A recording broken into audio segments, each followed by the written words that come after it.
colony of cats from the Crimson Fairy Book.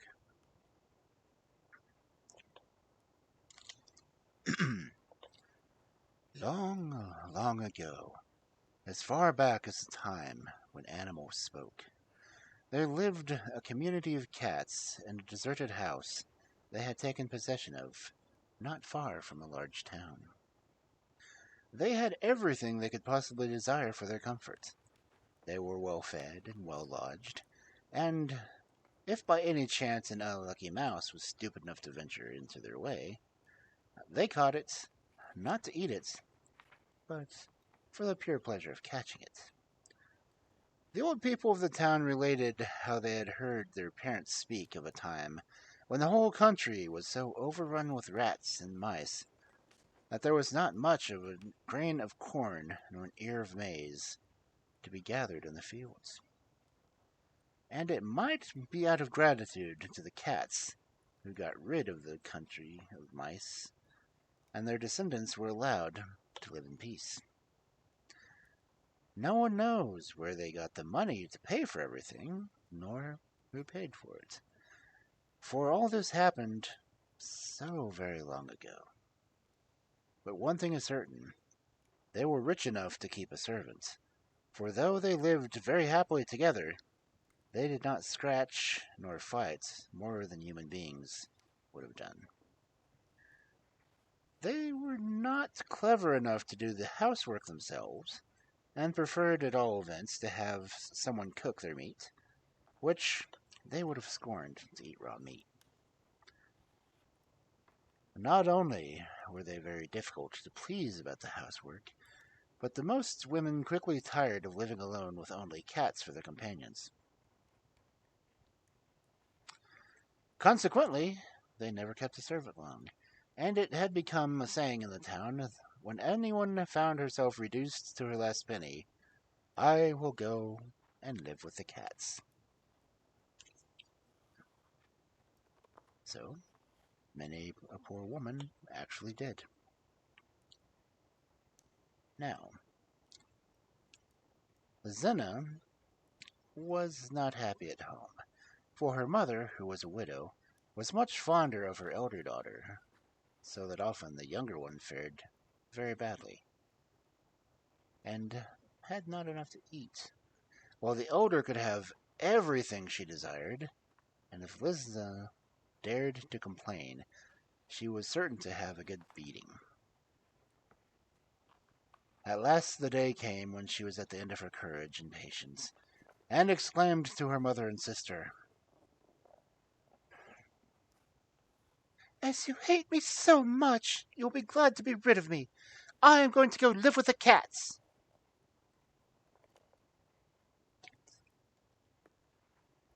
"Be off with you!" cried her mother, seizing an old broom handle from behind the door. Poor Lizena did not wait to be told twice, but ran off at once and never stopped till she reached the door of the cat's house. Their cook had left them that very morning, with her face all scratched, as a result of a quarrel with the head of the house, that he had very neatly scratched out her eye. Azina, therefore, was warmed welcomely, and she set to work at once to prepare the dinner, not without many misgivings as to the taste of the cats, and whether she would be able to satisfy them.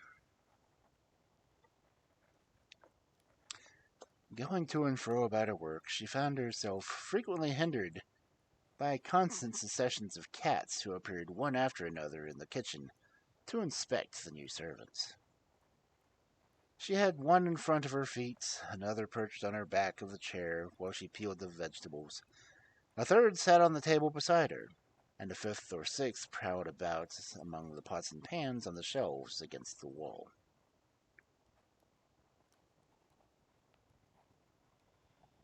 The air resounded with their purring, which meant that they were pleased with their new maid. But Lizena had not yet learned to understand their language, and often she did not know what they wanted her to do. However, she was a good, kind-hearted girl, She set to work to pick up the little kittens which tumbled about on the floor. She patched up quarrels, and she nursed her lap a big tabby, the oldest in the community, which had a lame paw. All these kindnesses could hardly fail to make a favorable impression on the cats, and it was even better after a while, when she had time to grow accustomed to their strange ways. Never had the house been kept so clean, their meats so well served, nor the sick cats so well cared for. After a time, they had a visit from an old cat, whom they all called their father, who lived by himself in a barn on the top of a hill, and came down from time to inspect the little colony. He was much taken aback with Lavinia, and inquired on first seeing her, "Are you well served by this nice, black-eyed little person?" And the cats answered him in one voice, "Oh, yes, Father Gato. We have never had so good a servant." At each of his visits, the answer was always the same. But after a time, the old cat, who was very observant, noticed that the little maid had grown to look sadder and sadder. "What is the matter, my child? Has anyone been unkind to you?" he asked one day, when he found her crying in the kitchen. She burst into tears and answered her in sobs. "Oh, no. They're all very good to me, but I long for news from home, and I pine to see my mother and my sister." Old Gato, being a sensible old cat, understood the little servant's feelings. "You shall go home," he said, "and you shall not come back here unless you please. But first you must be rewarded for all your kind services to my children. Follow me down into the intercellar, where you have never yet been, for I always keep it locked, and carry the key away with me." Zena looked around her in astonishment as they went down into the great vaulted cellar underneath the kitchen. Before her stood a big earthenware water jars, one of which contained oil, and the other liquid shining like gold. "In which of these jars shall I dip you?" asked Father Gato, with a grin that showed his sharp, white teeth, while his mustaches stood straight out on either side of his face. The little maid looked at the two jars from under her long, dark lashes. "In the oil jar," she answered timidly, thinking to herself, "I could not ask to be bathed in gold." But Father Gato replied, "No, no, you have deserved something better than that." And seizing her in his strong paws, he plunged her in the liquid gold. Wonder of wonders! When Lizena came out of the jar, she shone from head to foot like the sun in the heavens on a fine summer's day. Her pretty pink cheeks and long black hair kept their natural color. Otherwise, she had become like a statue of pure gold. Father Gato purred loudly with satisfaction. "Go home," he said, "and see your mother and sisters. But take care, if you hear the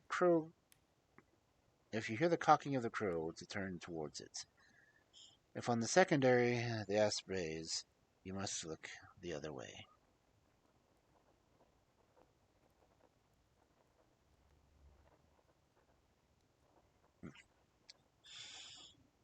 The little maid, having gratefully kissed the white paws of the old cat, set off for home. But just as she got near her mother's house, the cock crowed, and she quickly turned towards it. Immediately a beautiful gold star appeared on her forehead, crowning her glossy black hair. At the same time, the ass began to bray, but Linza took care not to look over the fence into the field where the donkey was feeding. Her mother and sister, who were in front of the house, uttered cries of admiration and astonishment when they saw her, and their cries became still louder when Lizania, taking her handkerchief from her pocket, drew out a handkerchief of pure gold.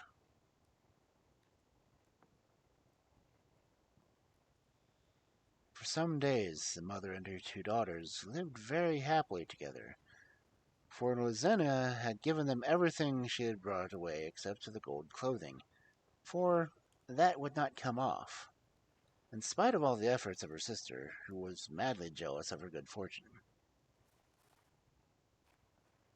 The gold star, too, could not be removed from her forehead, but all the gold pieces she drew from her pockets had found way to the mother and sister.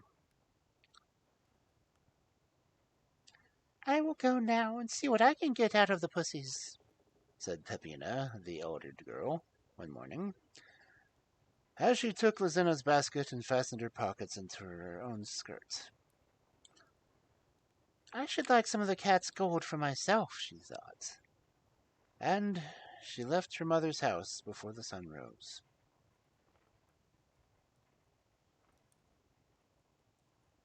The cat colony had not yet taken another servant, for they knew they could never get one to replace Lizania, whose loss they had not yet ceased to mourn. When they heard that Peppina was her sister, they all ran to meet her.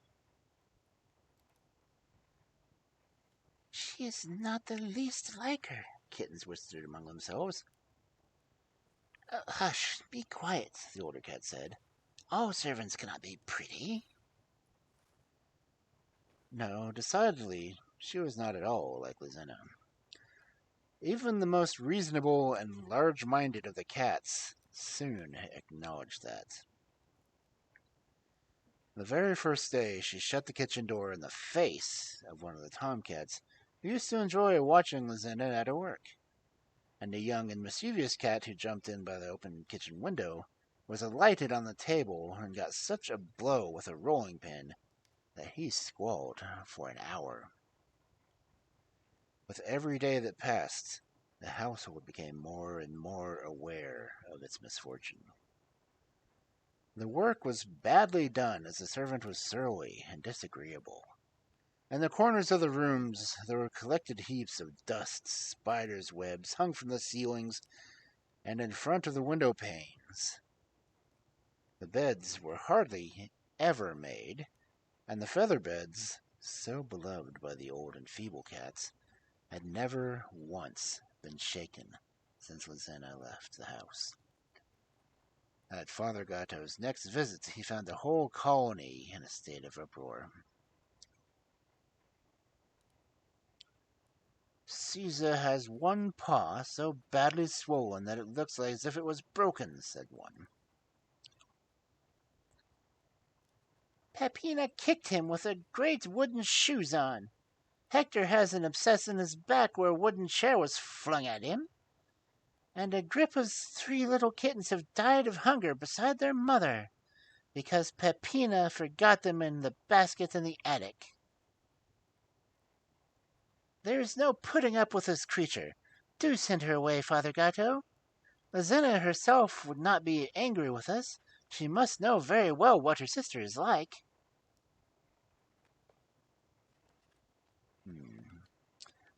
"Come here," said Father Gatto in his most severe tones to Peppina, and he took her down into the cellar and showed her the same 2 great jars that he had shown Lizina. "In which of these shall I dip you?" he asked, and she made haste to answer, "In the liquid gold," for she was no more modest than she was good and kind, or beautiful. Father Gatto's yellow eyes darted fire. "You have not deserved it," he uttered, in a voice like thunder, and seizing her, he flung her into the jar of oil, where she was nearly suffocated. When she came to the surface of the jar, screaming and struggling, the vengeful cat seized her again and rolled her in the ash heap on the floor. Then, when she rose, dirty, blinded, and disgusting to behold, he thrust her from the door, saying, "Begone! And when you meet a braying ass, be careful to turn your head towards it."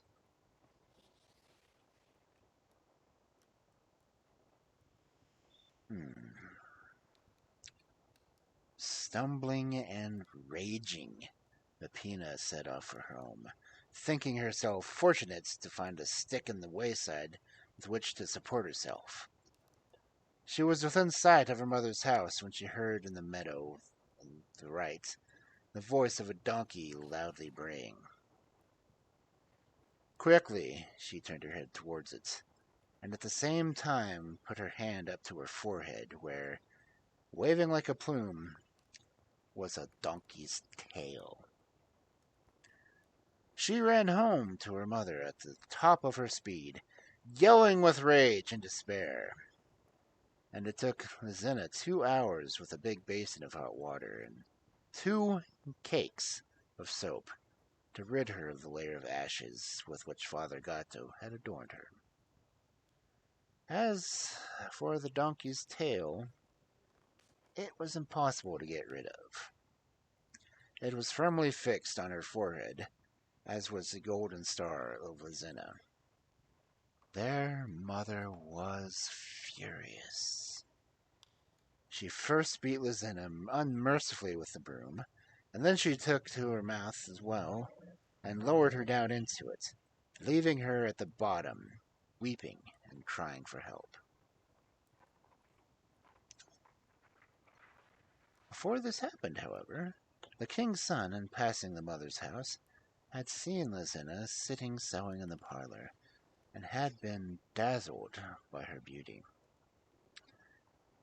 After coming back 2 or 3 times, he at last ventured to approach the window and to whisper, in his softest voice, "Lovely maiden, will you be my bride?" And she answered, "I will." Duh. Next morning, when the prince arrived to claim his bride, he found her wrapped in a large white veil. "So it is that maidens are received from their parents' hands," said the mother, who hoped to make the king's son marry Peppina in place of her sister, and had fastened the donkey's tail around her head, like a lock of hair under her veil. The prince was young and a little timid, stupid, so he made no objections and seated Peppina in the carriage beside him. Their way led past an old house inhabited by the cats, who were all in the window, for the report had got out that the prince was going to marry the most beautiful maiden in the world, whose forehead shone a golden star. And they knew that this could only be their adorned Lizina. As the carriage slowly passed in front of the old house, where the cats from all parts of the world seemed to be gathered, a song burst from every throat. Mew, mew, mew. Prince, look quick behind you. In the well is fair Lizina, and you've got nothing but Peppina.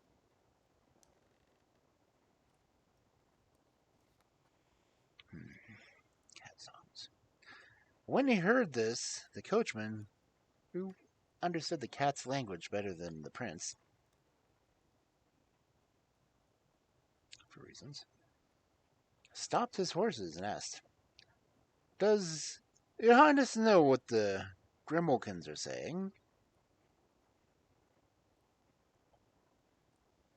And the song broke forth again, louder than ever. With a turn of his head, the prince threw back the veil and discovered the puffed up, swollen face of Peppina, with a donkey's tail twisted around her head. "Ah, traitoress!" he exclaimed, and ordered the horses to be turned around, and he drove the older daughter, quivering with rage, to the old woman who had sought to deceive him. With his hand on the hilt of his sword, he demanded Lizena in so terrific a voice that the mother hastened to the well and drew the prisoner back out. Lizena's clothing and her stars shone so brilliantly that when the prince led her home to the king, his father, the whole palace was lit up. Next day, they were married and lived happily ever after. And all the cats, led by old Father Gato, were present at the wedding.